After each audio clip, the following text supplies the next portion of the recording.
Raise your staff and stretch out your hand over the sea to divide the water so that the Israelites can go through the sea on dry ground. I will harden the hearts of the Egyptians so that they will go in after them. And I will gain glory through Pharaoh and all his army, through his chariots and his horsemen.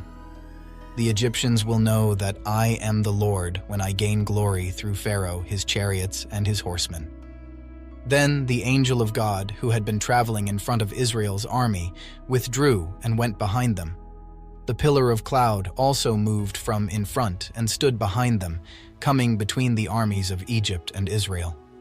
Throughout the night, the cloud brought darkness to the one side and light to the other side, so neither went near the other all night long. Then Moses stretched out his hand over the sea, and all that night the Lord drove the sea back with a strong east wind and turned it into dry land. The waters were divided, and the Israelites went through the sea on dry ground, with a wall of water on their right and on their left. The Egyptians pursued them, and all Pharaoh's horses and chariots and horsemen followed them into the sea. During the last watch of the night, the Lord looked down from the pillar of fire and cloud at the Egyptian army and threw it into confusion. He jammed the wheels of their chariots so that they had difficulty driving. And the Egyptians said, "Let's get away from the Israelites. The Lord is fighting for them against Egypt." Then the Lord said to Moses, "Stretch out your hand over the sea so that the waters may flow back over the Egyptians and their chariots and horsemen." Moses stretched out his hand over the sea, and at daybreak the sea went back to its place.